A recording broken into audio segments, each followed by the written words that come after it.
না ওটা যাইতে কইতাছি যাই যাও না কে বেড়ে নামাজ পড়ে ভাত খেয়ে বেড়ে কইছে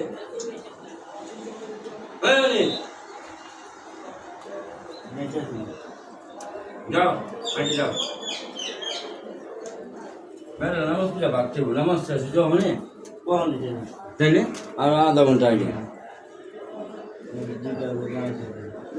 ঘুরতে যাবে শুক্রবার দিন খাইয়া জলদি বাইরে যাবো ওইটা উপরে ওইটা দেখে ওইটা সহজে নামে না